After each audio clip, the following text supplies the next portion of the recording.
A quick note before I get started. A commenter to one of my earlier videos suggested the subject of this video.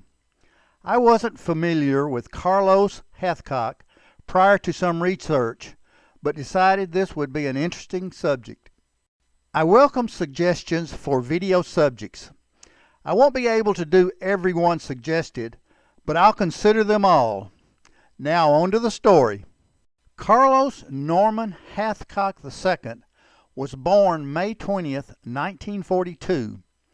He was born in Little Rock, Arkansas, and grew up in Wynne, Arkansas, living with his grandmother after the breakup of his parents. While visiting with relatives in Mississippi, he learned to shoot and hunt. Those skills came in handy in helping feed his poor family. At an early age, he hunted with a .22 caliber J.C. Higgins single-shot rifle. Hunting with a single shot meant you needed to be a good shot because you were likely to get no more than one shot at your quarry. As a child, Carlos dreamed of being a Marine, and at age 17 in 1959, he realized his dream and joined the U.S. Marine Corps. Prior to deploying to Vietnam in 1966, Hathcock won the Wimbledon Cup at Camp Perry, the most prestigious prize for long-range shooting. When he first deployed to Vietnam, Carlos was a military policeman, but his sharpshooting skills were noticed by an upper echelon officer, and he was transferred into a sniper position by the Marine brass. His skills as a sniper soon became known to the enemy. He always had a white feather stuck in the band of the bush hat he wore, and the Vietnamese nicknamed him White Feather Sniper. He became so famous and troublesome to the enemy that they put a $30,000 bounty on him, $250,000 in today's money. That was the largest bounty ever put on a U.S. soldier in Vietnam. He killed every enemy sniper who tried to collect it. One would think that Hathcock used some special sniper rifle designed specifically for use by military snipers, but that was not the case. Most of the time he used a rifle commonly used by civilian hunters, a Winchester Model 70 in .30-06 caliber and standard 8-power universal scope. He did modify a Browning M2 machine gun by mounting an 8-power universal scope on it, and occasionally used that weapon during his missions. He also carried a Colt M1911A1 sidearm. He completed several famous missions, including the shooting of an enemy sniper codenamed the Cobra, who had already killed several Marines and was believed to have been sent specifically to eliminate Whitefeather. The two faced off, and Hathcock saw a glimpse of light reflecting off the enemy's scope. He took aim and shot the reflecting light. When he and his spotter went to examine the outcome of the shot, they found that the round had gone through his adversary's scope and into his eye for an instant kill. He retrieved the dead sniper's rifle and intended to take it home as a keepsake, but the weapon was stolen from the armory that was charged with keeping possession of the firearm. Another famous enemy combatant that he dispatched was a Viet Cong female platoon leader codenamed the Apache Woman. She was famous for brutally torturing captured American soldiers within earshot of other Americans so they could hear the screams of pain and suffering of her captives.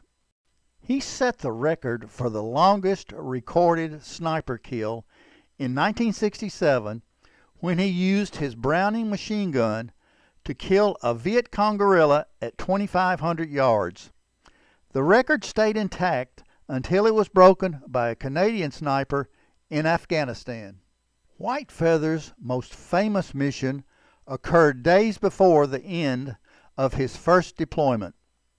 He was not told of the details and purpose of the mission until after he volunteered to carry it out. His mission was to stalk and kill a Vietnamese general. Over a 4-day and 3-night period, he very slowly crawled over 1,500 yards to get into position to make the shot.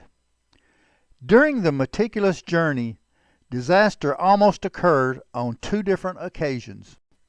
In one instance, an extremely venomous bamboo viper crawled over Hathcock's prone body. Had he not remained completely motionless and alerted the snake of his presence, the result could have been disastrous.